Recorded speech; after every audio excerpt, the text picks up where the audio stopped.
بسم اللہ الرحمن الرحیم۔ السلام علیکم۔ ماں کی ممتا کے آگے دنیا کی تمام محبتیں کم ہیں۔ ماں اپنے بچوں کے لیے دنیا کی تمام مصیبتیں مول لیتی ہے۔ اس بچے کو اپنی ماں سے اتنی محبت تھی کہ وہ ماں کو مرنے کے بعد قبر سے نکال کر گھر لے آیا تھا۔ لیکن کہانی میں آگے بڑھنے سے پہلے تمام دوستوں سے التماس ہے کہ ہمارے چینل دعا وائس کو سبسکرائب کر دیجئے اور ساتھ گھنٹی کے بٹن کو دبا دیجئے تاکہ ہماری آنے والی ویڈیو کا نوٹیفیکیشن آپ کو مل سکے۔ شکریہ۔ بعض اوقات لوگ اپنے انوکھے پن کی بدولت رہتی دنیا کے لیے امر ہو جاتے ہیں۔ اس واقعے کو بھی لوگ ایسے یاد کرتے ہیں جیسے گزرے کل کی بات ہو۔ میری تحریر ممتا ماں اور بیٹے کی سچی محبت سے تعلق رکھتی ہے۔ ماں جو کہ جنت کے کھلتے ہوئے خوبصورت پھول کا نام ہے۔ ماں نہ ہوتی تو یہ دنیا بھی نہ ہوتی۔ ماں کے دم سے یہ دنیا قائم ہے۔ ماں بیٹے کے مقدس رشتے کے متعلق آپ نے بہت سی مثالیں اور واقعات پڑھے ہوں گے۔ یہ کوئی بڑی بات نہیں ہے اور دیکھا جائے تو بہت بڑی بات ہے۔ جو حال میں اپنی تحریر ماں اور اپنی ماں جیسی اور بہت سی ماں کے نام کرتی ہوں اور اس دعا کے ساتھ اپنی تحریر کا آغاز کرتی ہوں کہ اللہ میری ماں کے ساتھ سب کی ماں کو صحت اور خوشیاں دے، آمین۔ کچا کمرہ لالٹین کی زرد روشنی کی بدولت کچھ زیادہ ہی سوگوار لگ رہا تھا۔ چار پائی پر الگ بستر پر لیٹی سائرہ کا سرسوں کے پھول کی ماند زرد چہرہ کمرے میں مزید زردی کا باعث بن رہا تھا۔ سائرہ کا 12-13 سال لڑکا ناصر عرف گڈو اپنی ماں کے سرہانے بیٹھا اپنی جنت کو گم ہوتا دیکھ رہا تھا۔ گاؤں کے حکیم اور کمپاؤنڈر کا کہنا تھا کہ سائرہ مشکل سے آج کی رات نکالے گی۔ بیماری اتنی بڑھ چکی تھی کہ اس کا بچنا محال تھا۔ گاؤں میں سہولیات نہ ہونے کے برابر تھی، جس کی بدولت آج پھر ایک ماں اپنے بیٹے سے جدا ہونے والی تھی۔ یہ کوئی غیر معمولی بات نہیں تھی۔ بوڑھے بچے جوان مرد عورتیں علاج نہ ملنے کی بدولت موت کے ظالم سکنجے میں جاتے دکھائی دیتے تھے۔ اب بلا سائرہ کی عمر ہی کیا تھی، 25-26 سال، جبکہ یہ الگ بات تھی کہ بیماری نے اس کو 40-50 کے قریب پہنچا دیا تھا۔ اس کی شادی کے 1 سال بعد حادثے میں سائرہ کا شوہر اس کا ساتھ چھوڑ کر چلا گیا تھا۔ شوہر کی وفات کے بعد سائرہ نے اپنا سب کچھ اپنے شوہر کی اکلوتی نشانی گڈو کے نام کر دیا۔ اس نے گڈو کو اتنے لاڈ پیار سے پالا تھا کہ آج اسے اپنے کیے پر پچھتاوا محسوس ہو رہا تھا۔ گڈو کسی طور پر ماننے پر تیار نہیں تھا کہ اس کی ماں اس سے جدا بھی ہو سکتی ہے۔ یہ بات اس کے چھوٹے سے دماغ میں کسی طور نہیں سما رہی تھی کہ اسے جنم دینے والی ہر دکھ درد میں اس کا ساتھ دینے والی شفیق ماں اس کا ساتھ چھوڑ کر کسی اور دنیا کو جانے والی ہے۔ اس کے لیے ایسا سوچنا بھی گناہ تھا۔ ابھی تو اسے اپنی ماں کی بہت ضرورت تھی، بلکہ صرف ابھی نہیں، اسے تو ہمیشہ اپنی ماں کا ساتھ چاہیے تھا۔ سائرہ اسے سمجھا کر تھک چکی تھی، لیکن وہ ماننے کو تیار نہیں تھا۔ اس وقت بھی وہ اپنی کمزور آواز میں اسے سمجھانے کی کوشش کر رہی تھی۔ دیکھ بیٹا، جو بھی اس دنیا میں آتا ہے نا، اسے واپس بھی جانا ہوتا ہے۔ میں تجھے چھوڑ کر نہیں جانا چاہتی، لیکن اس پاک ذات کی مرضی کے آگے کسی کی مرضی نہیں چلتی۔ آج میں جا رہی ہوں تو کل تجھے بھی اس دنیا کو چھوڑ کر جانا ہوگا۔ یہ سب دنیا، سب انسان فانی ہیں، ختم ہو جانے والے مٹی میں مل جائیں گے۔ تو اب ماشاءاللہ جوان ہو چکا ہے، میرے بغیر جینا سیکھ لے۔ اب تجھے اس دنیا کی خوشی اور غم کو اکیلے جھیلنا ہوگا۔ ماں، مجھے اگر کسی چیز کی ضرورت ہے تو صرف تیری دعاؤں کی ضرورت ہے۔ سائرہ تکلیف سے بولی، سر درد سے پھٹا جا رہا ہے میرا۔ سائرہ نے اچانک ہی اپنے سر کو دونوں ہاتھوں سے تھامتے ہوئے کہا، لاؤ ماں، میں تمہارا سر دباتا ہوں۔ گڈو نے کہا اور اپنے مضبوط ہاتھوں سے ماں کا سر دبانے لگا۔ جیتے رہو میرے بیٹے، اللہ تجھے غم اور مصیبتوں سے بچا کر لمبی عمر دے۔ اس نے آنکھوں میں آنسو بھرتے ہوئے گڈو کو دعائیں دیتے ہوئے کہا، ماں تو ہمیشہ میرے ساتھ رہے گی۔ 15-16 سال سے تو میرے ساتھ ہے، اب مجھے چھوڑ کر کیسے جا سکتی ہے؟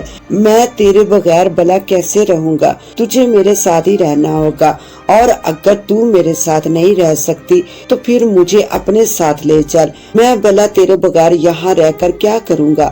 گڈو نے اداس لہجے میں اپنی ماں کا سر دباتے ہوئے کہا، تو کیوں نہیں سمجھتا، پیدائش اور موت لازم ہے، پیدا ہونے والے کو اور مرنے والے کو سوائے خدا کے اور کوئی نہیں روک سکتا۔ تو مجھے زندہ دیکھنا چاہتا ہے نا، تو پھر اس عظیم ہستی سے میرے لیے دعا کر، سارا نے جنجلاتے ہوئے لہجے میں جواب دیا، جبکہ گڈو جٹ اٹھ کر باہر صحن میں نلکے کی جانب چل دیا۔ وہ تمام رات گڈو نے نماز پڑھنے اور اپنی ماں کی زندگی اور صحت کے لیے دعا کرتے گزار دی۔ صبح جب زندگی سے بھرپور سورج طلوع ہوا تو گڈو کی زندگی اندھیروں میں گم ہو چکی تھی۔ خدا کے فیصلے اٹل ہوتے ہیں، اگر کسی کے جانے کا وقت ہو چکا ہے تو نماز یا دعا اسے اس وقت سے بچا نہیں سکتے۔ ہاں، اگر وہ غفور و رحیم مالک چاہے تو کسی عام سے انسان کو ہزاروں سال کی عمر بھی عطا کر سکتا ہے، لیکن یہ باتیں گڈو کے معصوم ذہن میں آنے والی نہیں تھی۔ تبھی تو جب صبح حسب معمول غفور چاچا اور دیگر گاؤں والے سارا کی طبیعت کے بارے میں معلوم کرنے آئے تو گڈو اپنی ماں کے سرہانے بیٹھا اپنی ماں کا سر دبا رہا تھا، حالانکہ سائرہ رات کے نہ جانے کون سے پہر اسے اس دنیا میں تنہا چھوڑ کر جا چکی تھی۔ گڈو پتر، اب تیری ماں کی طبیعت کیسی ہے؟ غفور چاچا نے چارپائی کے قریب بیٹھتے ہوئے پوچھا۔ چاچا، ابھی ماں کی آنکھ لگی ہے، آہستہ بولو، کہیں ماں کی آنکھ نہ کھل جائے، ساری رات اس کے سر میں درد ہوتا رہا ہے۔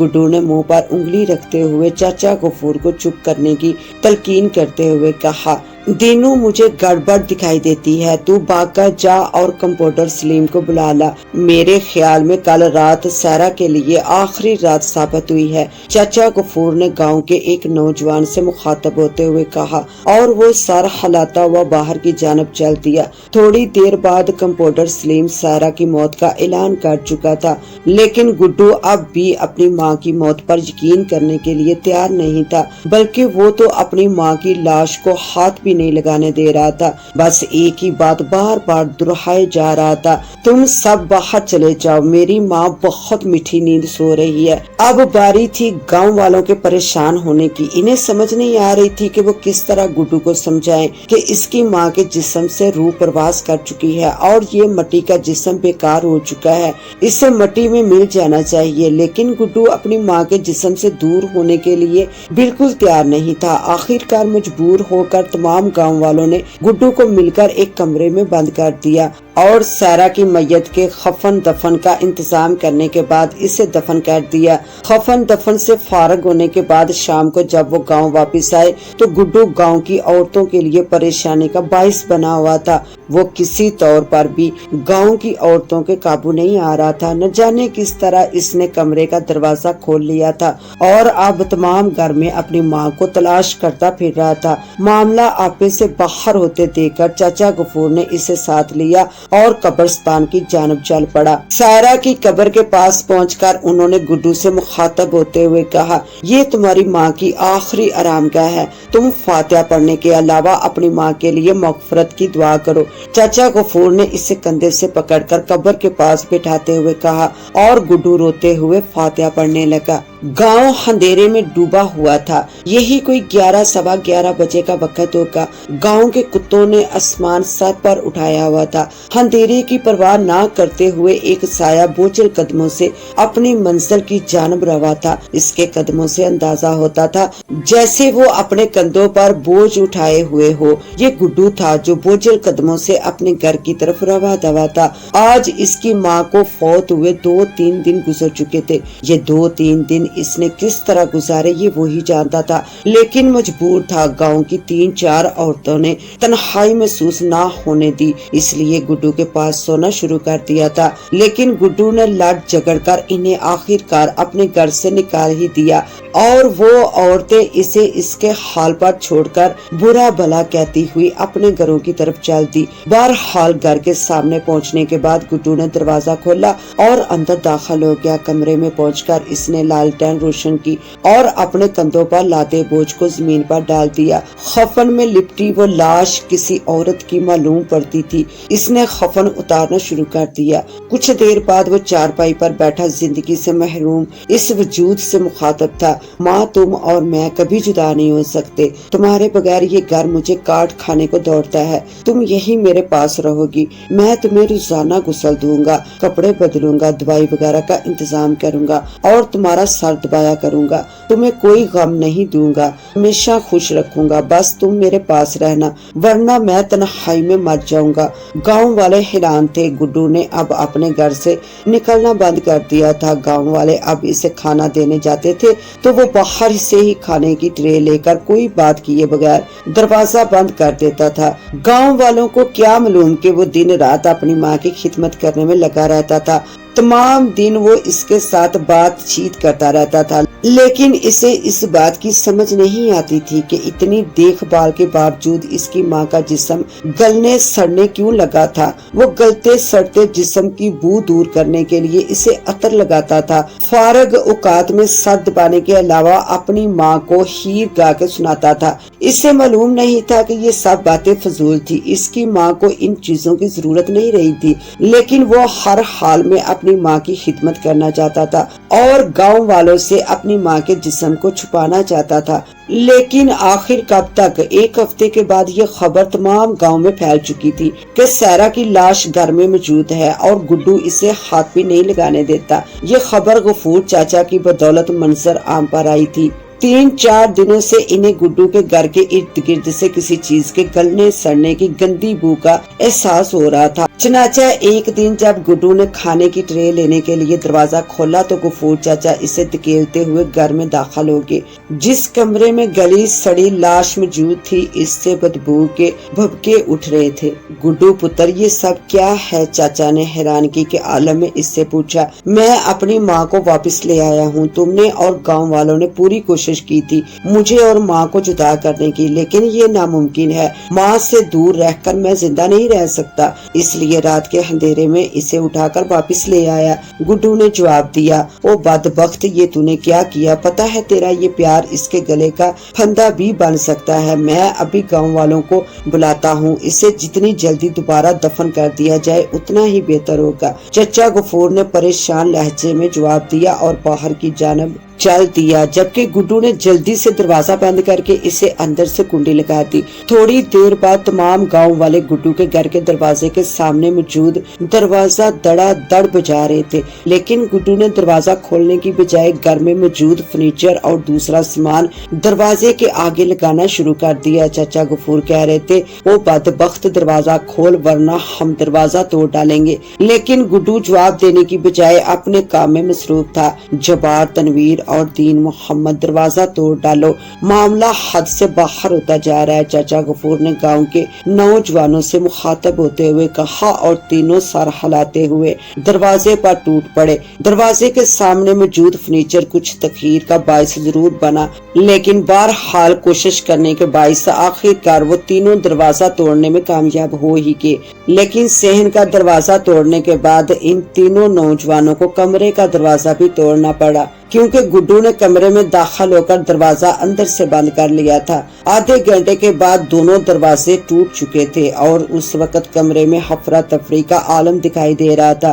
گاؤں کے لوگ سیرا کی گلی سڑی لاش کو کمرے سے باہر لے جانے کی کوشش کر رہے تھے، جبکہ دوسری جانب گڈو کی پوری کوشش تھی کہ وہ اپنے مقصد میں کامیاب نہ ہو، کیونکہ گاؤں والے تعداد میں زیادہ تھے، اس لیے تھوڑی جدوجہد کے بعد وہ لاش کو کمرے سے باہر لے جانے میں کامیاب ہو ہی گئے، جبکہ گڈو کمرے کے فرش پر لیٹا بے بسی سے کانپتے ہوئے بڑبڑا رہا تھا، زمین کے نیچے دفن کر دیں گے اور ہو سکتا ہے اس دفعہ وہ قبرستان کے ارد گرد پہرا بھی لگا دے، پھر تو اپنی ماں کی صورت دیکھنے کے لیے ترس جائے گا۔ جو کچھ کرنا ہے اسی وقت کر لے، ورنہ بعد میں حالات تیری پہنچ سے دور بھی ہو سکتے ہیں۔ اچانک اس کے جسم میں جیسے طاقت سی آ گئی، وہ اچھل کر کھڑا ہو گیا اور باہر کی جانب دوڑ پڑا۔ گاؤں والے سارا کی لاش کو لے کر گلی تک پہنچ چکے تھے۔ عورتیں اور بچے گھروں کے دروازے اور کھڑکیوں کی اوٹ سے یہ دل خراش منظر دیکھ رہے تھے۔ گڈو نے کمرے سے نکلنے کے بعد بورچی خانے کا رخ کیا اور سامنے پڑی پیاز کاٹنے والی بڑی دستے والی چھری اٹھائی اور گھر سے باہر کی جانب چل دیا۔ گاؤں والے سارا کی لاش اٹھائے قبرستان کی طرف روا دوا تھے۔ رک جاؤ، میری ماں کو میرے حوالے کر دو ورنہ مجھے بھی اس کے ساتھ دفن کر دو، گڈو نے چھری والا ہاتھ اونچا کرتے ہوئے خون خوار لہجے میں کہا۔ کیوں اپنی دنیا اور آخرت برباد کرنے پر تلا ہے؟ جا واپس گھر چلا جا ورنہ ہمارے ساتھ قبرستان چل اور اپنی ماں کو دفن کرنے میں ہماری مدد کر، چچا غفور نے غصے لہجے میں کہا۔ دیکھو میری ماں کے سر میں درد ہے، تم لوگ کیوں پریشان کرنے پر تلے ہو؟ اسے میرے حوالے کر دو ورنہ یہاں وہ خون خرابہ ہوگا کہ گاؤں کی آئندہ آنے والی نسلیں بھی خوف سے کانپ اٹھیں گی، گڈو نے زہریلے لہجے میں دھمکی دیتے ہوئے کہا۔ تو کرے گا خون خرابہ؟ آ میں تیرے سامنے کھڑا ہوں، ہمت ہے تو خون خرابہ کر کے دکھا، چچا غفور نے سینہ پھیلاتے ہوئے کہا۔ گڈو نے چھری والا اپنا ہاتھ اوپر کیا لیکن چچا غفور نے اس کے ہاتھ کو کلائی سے پکڑ کر پوری قوت سے موڑ دیا۔ گڈو درد سے بلبلا اٹھا، چاقو اس کے ہاتھ سے چھوٹ کر دور جا گرا۔ چچا غفور نے اسے دھکا دیا تو وہ پیٹھ کے بل زمین پر جا گرا۔ ڈنڈا ادھر دو، اس کا دماغ درست کرنا ہی ہوگا، چچا غفور نے گاؤں کے ایک آدمی سے ڈنڈا چھینتے ہوئے کہا اور ڈنڈا سر سے بلند کرتے ہوئے گڈو کی جانب بڑھنے لگا۔ گڈو نے پریشان ہو کر گاؤں والوں کی جانب مددگار نظروں سے دیکھا لیکن کوئی بھی اس کی مدد کرنے کو تیار نظر نہیں آ رہا تھا۔ گڈو نے اچانک ہی اٹھ کر اپنے گھر کی جانب دوڑ لگا دی لیکن چچا غفور اس سے بھی پھرتیلا ثابت ہوا۔ دو ہی چھلانگوں میں وہ گڈو کے سر پر پہنچ چکا تھا۔ اچانک پتھر سے ٹھوکر لگنے کی وجہ سے گڈو منہ کے بل زمین پر جا گرا۔ چچا غفور نے ڈنڈا سر سے بلند کیا اور پوری قوت سے گڈو کے سر پر مارنے کی کوشش کی اور پھر تمام گاؤں والوں نے وہ ناقابل فراموش واقعہ اپنی آنکھوں سے دیکھا۔ ہوا تیز آندھی کی صورت اختیار کر چکی تھی اور جب آندھی تھمی تو منظر ناقابل فراموش تھا۔ سفید رنگ کے لباس میں سائرہ کی روح گڈو کے پاس موجود تھی، اس طرح کہ وہ گڈو اور چچا غفور کے درمیان آ چکی تھی۔ چچا غفور کا اٹھا ہوا ہاتھ نیچے ڈلک چکا تھا اور وہ بھی حیرانگی سے منظر دیکھ رہا تھا۔ اچانک سائرہ کی آواز خاموشی کو توڑتی ہوئی سنائی دی۔ میرے بچے، میں نے تجھے کہا تھا نا کہ اب اکیلے رہنا سیکھ لے۔ جو اس دنیا میں اکیلا نہیں رہ سکتا اس کے ساتھ یہ دنیا والے ایسا ہی سلوک کرتے ہیں۔ میرے بچے، تیرے پیار کی وجہ سے مجبوراً مجھے اس دنیا میں دوبارہ آنا پڑا ہے۔ تو نہیں جانتا اس دنیا میں آنے کے لیے مجھے کتنی تکلیف کا سامنا کرنا پڑا ہے۔ میں بار بار ایسا نہیں کر سکتی ہوں، گڈو نے سائرہ کی بات کاٹتے ہوئے کہا۔ لیکن ماں، میں تیرے بغیر زندہ نہیں رہ سکتا ہوں۔ کیا ایسا نہیں ہو سکتا کہ تو مجھے بھی اپنے ساتھ لے چل؟ گڈو نے روتے ہوئے کہا۔ تجھے اس دنیا میں ہی رہنا ہوگا، میرے بغیر کسی سہارے کے۔ ایک بات بتاؤں، تو اس دنیا میں رہ کر میرے لیے بہت کچھ کر سکتا ہے، میری روح کو اذیت ناک تکلیف سے چھٹکارا دلوا سکتا ہے۔ تو مجھ سے بہت پیار کرتا ہے نا، تو میرے لیے ایسا کیوں نہیں کرتا؟ گڈو نے دوبارہ بات کاٹتے ہوئے پوچھا۔ کیسے ماں؟ تو مجھے بتا، میں ویسا ہی کروں گا، وعدہ کر تو ویسا ہی کرے گا جیسے میں بتاؤں گی۔ سائرہ کی روح نے کہا، میں وعدہ کرتا ہوں تو جیسا کہے گی میں ویسا ہی کروں گا، بس تو مجھے بتا میں کیا کروں؟ گڈو نے جذباتی لہجے میں پوچھا۔ صرف اتنا کہ روزانہ قرآن شریف کی تلاوت شروع کر دے، 5 وقت نماز پڑھنا شروع کر دے اور 5 وقت میرے لیے مغفرت کی دعا کیا کر کہ خدا میری روح کو سکون دے، دوزخ اور قبر کے عذاب سے نجات دے۔ تو صرف اتنا کر دے، یہی میرے لیے بہت ہوگا۔ کیا تو میرے لیے ایسا کرے گا؟ سائرہ کی روح نے گڈو کی جانب دیکھتے ہوئے پوچھا۔ ہاں ماں، میں ایسا ضرور کروں گا۔ میں 5 وقت کی نماز کے علاوہ تہجد بھی پڑھوں گا اور تیرے لیے اللہ تعالیٰ سے گڑ گڑا کر دعا کروں گا۔ تو بے فکر رہ، میں ایسا ضرور کروں گا، گڈو نے جذباتی لہجے میں جواب دیا، جبکہ سائرہ کی روح کا چہرہ پرسکون ہونے کی وجہ سے گلاب کے پھول کی مانند کھل اٹھا۔ اللہ تجھے غموں اور تکلیفوں سے دور رکھے، خدا حافظ، اس نے کہا اور غائب ہو گئے۔ دوسرے دن گاؤں والوں نے گڈو کے رویے میں نمایاں فرق محسوس کیا۔ اس نے سب سے بات چیت چھوڑ دی اور 5 وقت کا نمازی ہونے کے علاوہ تہجد گزار بھی ہو چکا تھا۔ ہر وقت اس کے گھر سے قرآن شریف کی تلاوت کی آواز سنائی دیتی تھی۔ اس کے علاوہ اس نے چھوٹی سی سبزی کی دکان بھی کھول لی تھی، جس سے اس کا گزر بسر آسانی سے ہو جاتا تھا۔ وہ اکثر گاؤں کی غریب عورتوں اور مردوں کو سبزی مفت دے دیتا تھا اور بدلے میں انہیں اپنی ماں کے لیے دعا کرنے کے لیے کہتا تھا۔ بچوں کو مفت مولی گاجر یا بیر دے دیتا تھا۔ اس کا کہنا تھا کہ بچے معصوم اور صاف دل کے مالک ہوتے ہیں، ان کی دعا جلد قبول ہو جاتی ہے۔ ہو سکتا ہے کہ ان میں سے کسی کی دعا کام آ جائے اور میری ماں کی روح مجھ سے خوش اور مطمئن ہو جائے۔ آپ بھی نماز کے بعد یہ دعا ضرور کیجیے گا کہ خدا سب کی ماں کو خوشیاں اور صحت دے، اور جن کی مائیں وفات پا چکی ہیں انہیں دوزخ اور قبر کے عذاب سے نجات دے کر جنت نصیب کرے، آمین۔ اس کے ساتھ ہی اپنی ہوسٹ دعا وائس کو دیں اجازت، ملتے ہیں انشاءاللہ نیو ویڈیو میں، تب تک کے لیے اللہ حافظ۔